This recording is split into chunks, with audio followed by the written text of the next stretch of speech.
Hola, ¿cómo están? Bueno, hoy les voy a dar la clase de dibujo técnico. Mi nombre es Stephanie Evelyn Herrera Rodríguez. Entonces, el contenido que vamos a ver en esta materia son básicamente 10 temas.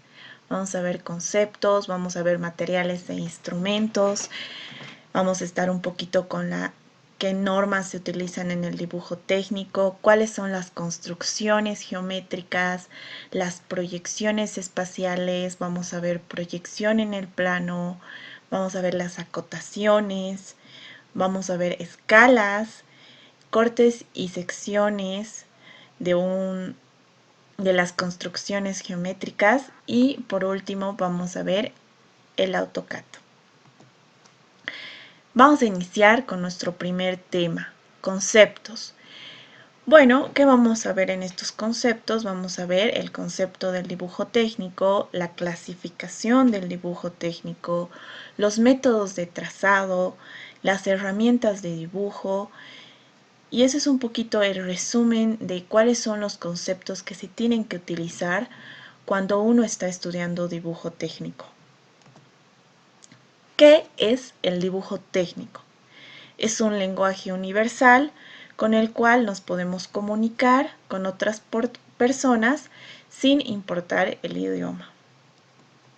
El dibujo técnico, también llamado dibujo lineal, gráfico o geométrico, es la representación gráfica de un objeto o una idea práctica. Se realiza con instrumentos de precisión, a diferencia del dibujo a mano alzada, del dibujo natural, del dibujo artístico o del dibujo industrial. Es utilizado para el trazo de las figuras de geometría elemental, descriptiva y analítica. ¿Okay? Esta representación se guía por normas fijas y preestablecidas para describir de una manera exacta y clara las dimensiones, formas, características y de las construcciones geométricas. La clasificación del dibujo técnico. Bueno, pues en la clasificación del dibujo técnico vamos a hablar acerca de 7 tipos de dibujos técnicos. Esta es una clasificación básica, existen más. Tenemos el dibujo urbanístico, tenemos el dibujo geológico, el dibujo topográfico, el dibujo arquitectónico, el dibujo eléctrico, el dibujo electrónico, tenemos un dibujo mecánico, ¿ok? El dibujo urbanístico es más o menos como que se utiliza para la organización de ciudades, para la ubicación de centros urbanos, zonas industriales, avenidas y jardines, etc. Es más o menos como que lo utilizan más los arquitectos, ¿me entienden? El dibujo geológico es la representación de diversas capas de la Tierra y se da en geografía y en geología. ¿Okay? El dibujo topográfico nos representa gráficamente las características del terreno, es decir, cuál es su relieve, cuáles son las alturas que tiene, en este caso las cotas. ¿Okay?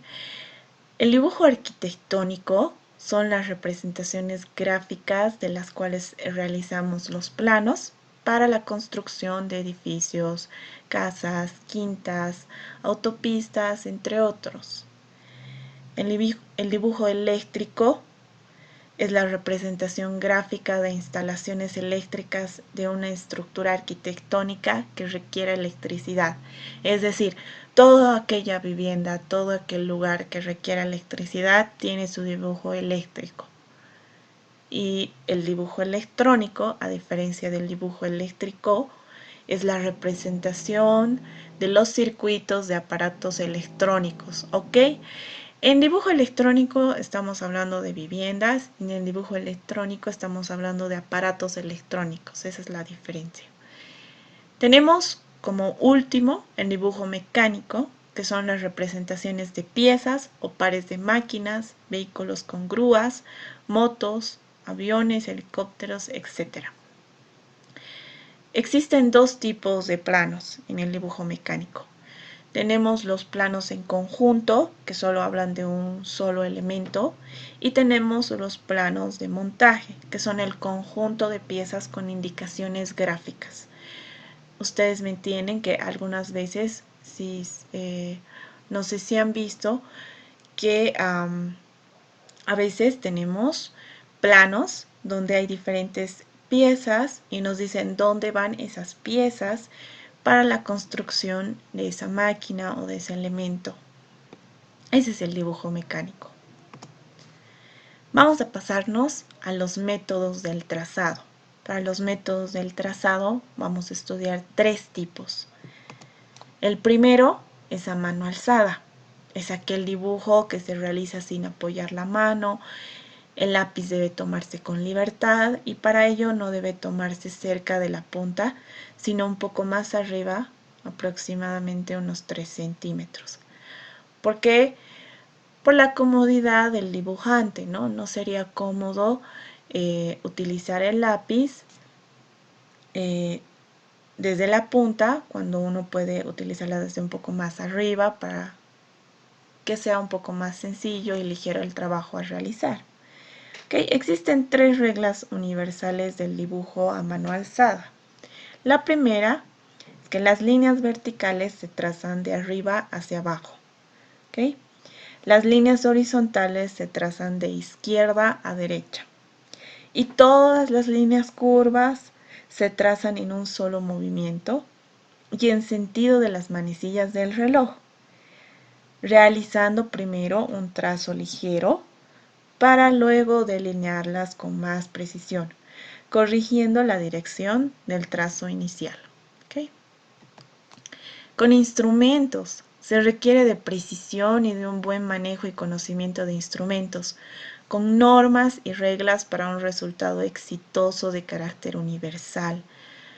Es decir, que cuando uno puede ir a otro país y utilizados bajo ciertas normas un dibujo con instrumentos, esta persona va a poder hacer la lectura de los planos o del dibujo que hayas realizado. Es por eso que el dibujo técnico es un lenguaje universal. Y el último, que es el asistido por computadora.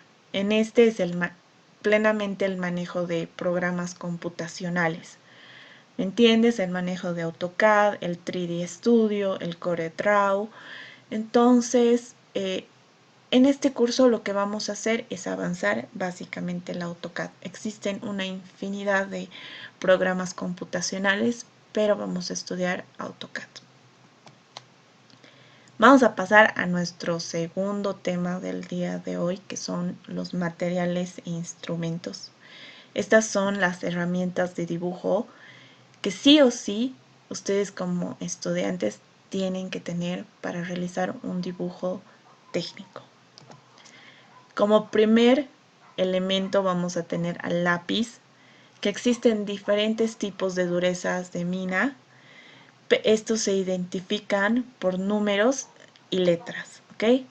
Tenemos 6H, 5H, 4H y así, hasta llegar a H y luego viene el HB, B, 2B, 3B y 4B y así hasta 5 y 6B.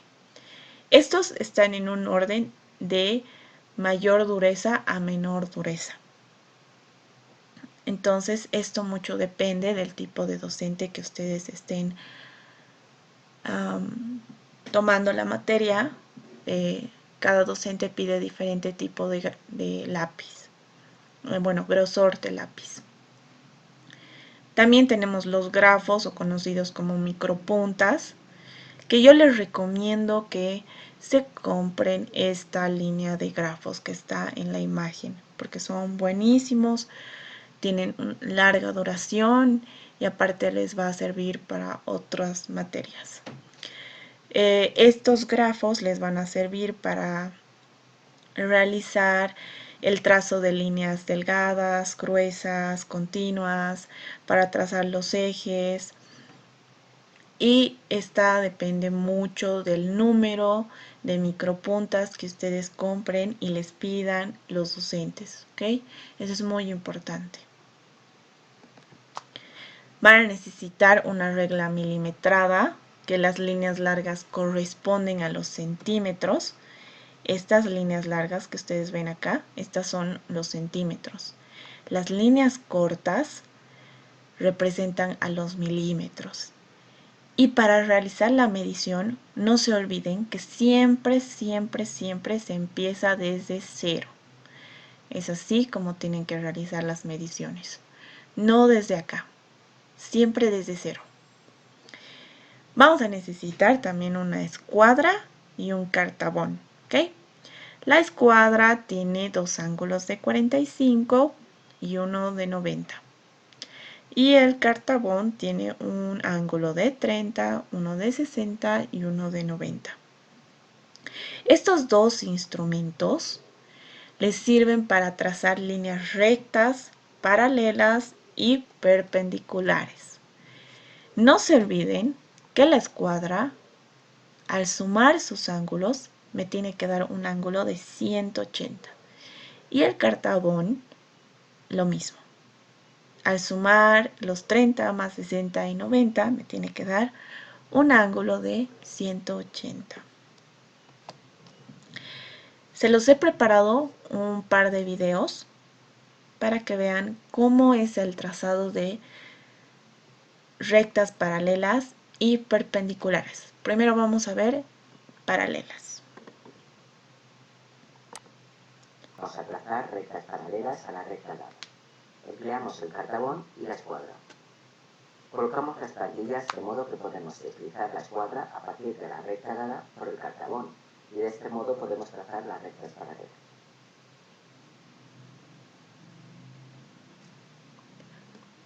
Para las líneas perpendiculares, para trazar perpendiculares a estas debemos girar la escuadra 90 grados, cambiando el cateto de apoyo.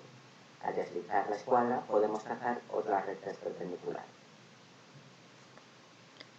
es muy importante que ustedes aprendan a utilizar estos dos elementos, porque al utilizar estos dos elementos van a aminorar el tiempo de trabajo. No solo eso, van a realizar un trazo con mayor precisión y exactitud. Entonces, tienen que aprender a hacer uso de estos dos instrumentos para facilitar su tiempo de trabajo. Tenemos al transportador, que se emplea para la medición de ángulos con forma semicircular o circular. Yo les recomiendo que se compren este transportador, el que tiene un círculo completo, porque les va a facilitar a gran medida el trabajo que ustedes realicen en todo lo que les vaya a pedir el docente. Pero si tienen esta, que es semicircular, tampoco hay mucho problema, igual les va a servir bastante. También tenemos al compás, que es un instrumento que nos sirve para trazar circunferencias y arcos, así como para trasladar las medidas. ¿Okay? Para un buen manejo de compás, como ustedes observan en la imagen, se requiere utilizar el pulgar y el dedo índice. Entonces, ese es un buen manejo de compás. ¿Okay? Y como último, tenemos a las plantillas de Burmester. Esta sirve para el trazado de curvas cónicas y están compuestas por un juego de 3 plantillas con diversas curvas. ¿Okay? Estas plantillas, dependiendo del docente con el que trabajen, les van a pedir o no, pero en su gran mayoría no son necesarias. Van a trabajar más con el compás. Y gracias, con esto terminamos la clase de hoy.